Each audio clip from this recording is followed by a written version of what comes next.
Bonsoir à tous, merci d'être au rendez-vous de l'information sur BB24. Voici les titres de ce journal. Pentecôte, descente de l'Esprit Saint sur les disciples du Christ. L'événement est célébré ce jour par la communauté chrétienne. C'est également l'occasion pour certaines communautés du Bénin de renforcer le lien de fraternité. Les musulmans, eux, sont en pleine période de jeûne pendant les 30 jours. Tout n'est pas permis, des comportements sont proscrits. Plus de détails avec le porte-parole de l'imam de la mosquée centrale de Cotonou.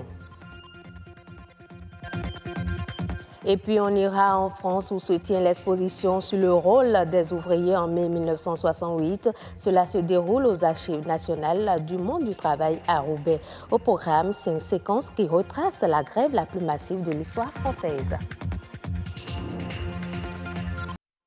Aujourd'hui, 20 mai, la communauté chrétienne du Bénin et du monde entier célèbre la Pentecôte. Au même moment, plusieurs autres communautés célèbrent le fête identitaire. C'est le cas des filles et fils Hula et Hueda.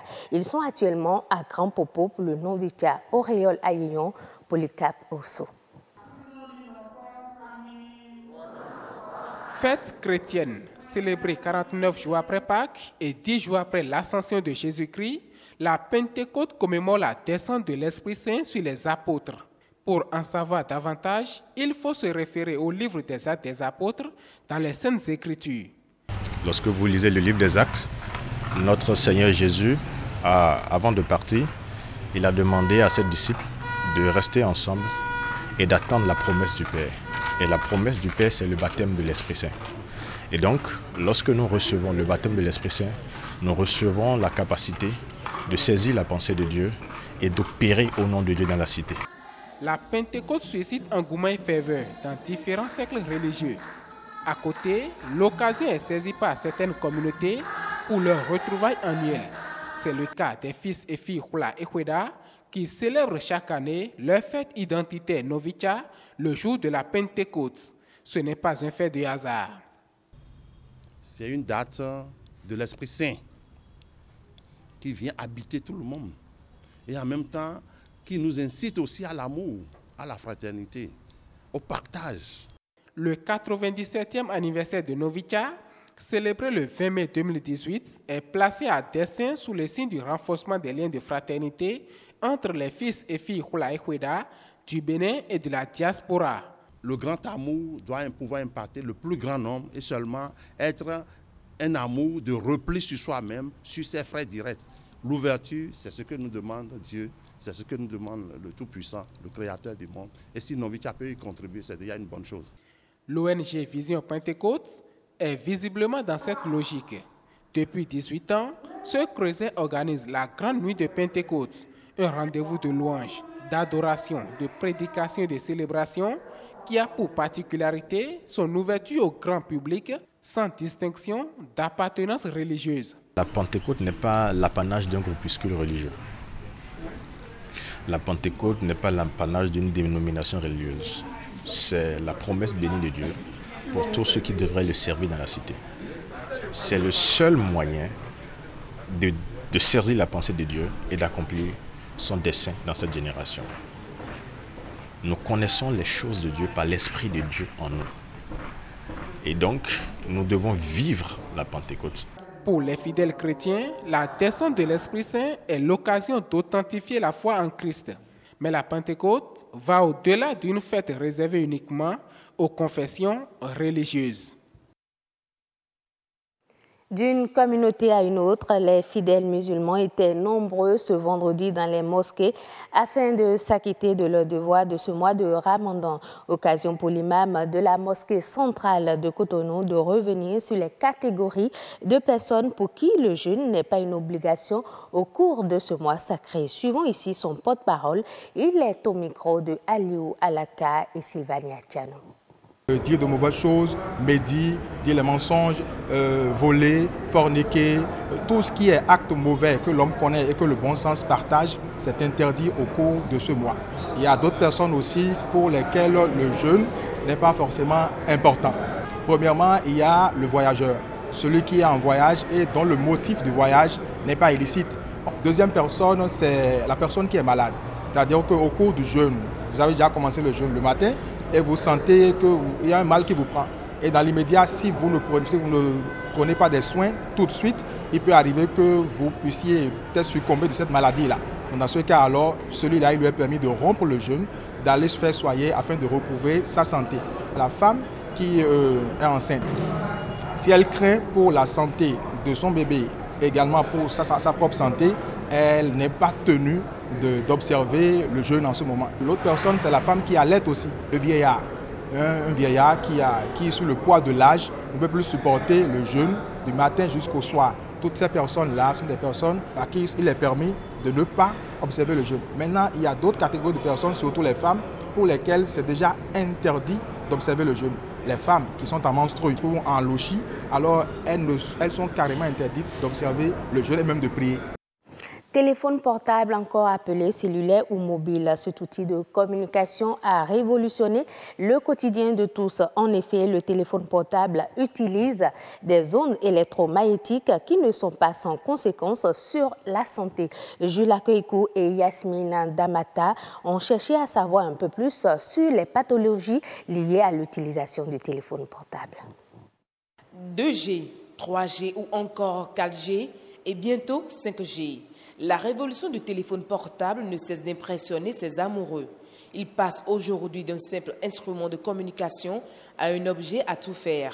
Ils ont pratiquement toute la journée parce que c'est seulement si j'ai un client ou bien si je veux dormir la nuit, je laisse le téléphone à la charge. Déjà à 8 h, je suis encore au boulot, donc je suis connecté au Wi-Fi. Je suis tout le temps avec mon téléphone en fait. Moi, je suis un artisan. Donc, avec mon téléphone portable, j'arrive à joindre automatiquement mes clients. Quand je le paie 5 minutes, c'est comme si je ne suis plus dans la vie. Je n'arrive pas à rester sans mon portable pendant 2 jours. Vraiment, je suis stressée. C'est comme si il y a un truc qui me manquait. Je ne me sens pas bien, quoi.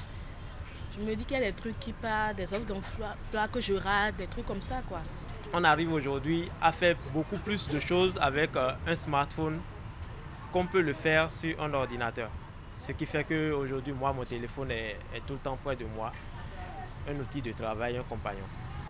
Selon une récente publication, 66% de personnes en sont dépendantes. Cela s'appelle la nomophobie, une surutilisation qui n'est pas sans conséquence sur la santé. Celui qui ne peut faire 30 minutes sans s'accrocher à son téléphone portable, ça commence par devenir une addiction. L'individu qui ne communique que par ça, il perd en amont, je l'ai dit tantôt, mais il y a des conséquences sur sa santé.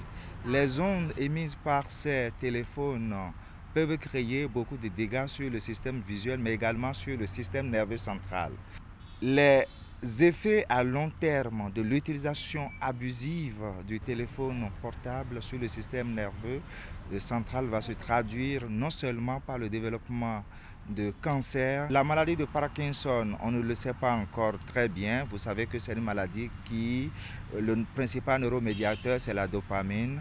On sait que ça peut engendrer à long terme beaucoup de maladies neurodégénératives. Pour celui qui est accro à l'utilisation des téléphones portables, il y a un manque d'attention assez important, surtout pour les jeunes qui étudient, ça peut réduire leur capacité de mémorisation. Pour contourner cette dépendance, certains jeunes font recours à des astuces. J'arrive à l'éteindre de temps en temps dans la journée.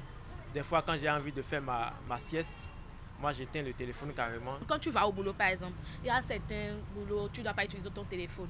Donc, on essaie de faire avec. Tu restes là de 8 h à midi, tu ne peux pas utiliser le téléphone. Donc, on apprend petit à petit, à cause du boulot aussi. Avec la mondialisation, le téléphone reste et demeure aujourd'hui un outil incontournable de travail. Mais ne pas en abuser serait l'idéal pour préserver sa santé.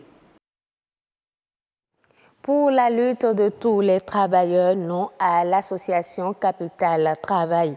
Affiches et reportages audiovisuels d'époque à l'appui, les archives nationales du monde du travail à Roubaix interrogent dans une exposition le rôle des ouvriers en mai 1968 des occupations d'usines aux accords de Creil. L'exposition Usine mai 68 replace mai 1968 dans le contexte international d'alors, De la mort de Che Guevara à la guerre de Vietnam, en passant par les grèves en Espagne ou les occupations d'universités en Italie. En France, 1967 est déjà ponctué de grèves, les secteurs du textile ou des ouvriers licenciés. Le directeur adjoint des Archives nationales du monde du travail apporte une précision de taille. Il faut essayer de casser l'idée souvent très largement rabattue qu'il y avait deux mouvements en mai 68, d'abord les étudiants et ensuite les ouvriers. Ça finalement c'est pas vrai. Les études récentes des historiens ont montré que dès le début il y a eu des ouvriers qui ont participé aux premières manifestations. Il y a eu vraiment un moment donné où les deux ont produit une forme de synergie très très importante. Les 5 séquences de l'exposition déconstruisent les mécanismes qui ont mené en mai 1968 à la grève la plus massive de l'histoire française, suivie pendant plusieurs semaines par 7 à 10 millions de travailleurs. Des négociations entre syndicats et gouvernements aboutissent le 27 aux accords de Grenelle, marqués par une hausse de 35% du salaire minimum. Et là, il faut se souvenir qu'on est dans un grand mouvement national mais aussi international avec la guerre du Vietnam en arrière-fond qui est parfaitement connu des ouvriers à ce moment-là, avec finalement tout un panel de pensées qui est en train de se construire et dans lequel mai 68 s'intègre pleinement. Une vingtaine d'affiches anonymes d'un graphisme épuré, aux slogans percutants, y sont mises en valeur. Alors ces banderoles, elles reprennent un certain nombre de slogans que l'équipe qui a construit l'exposition, qui comprenait également des étudiants, a retrouvé dans les archives, dans des fonds de presse. Et donc c'est des slogans véridiques de mai 68 qu'on a pu voir lors des manifestations où c'était des grands draps qui étaient affichés dans les usines. Donc c'est vraiment des revendications parfois très concrètes. Voilà, je ne sais pas si vous la voyez tout au fond, mais on a 40 heures payées 48, voilà, c'est clair, c'est net. Usine mai 1968 fait plonger le visiteur dans le vécu des ouvriers, des occupations d'usines aux accords de Grenelle. L'exposition se poursuit jusqu'au 16 septembre. C'est la fin de cette édition. Merci de l'avoir suivi. Bonne fête de Pentecôte à tous les chrétiens du Bénin et du monde entier.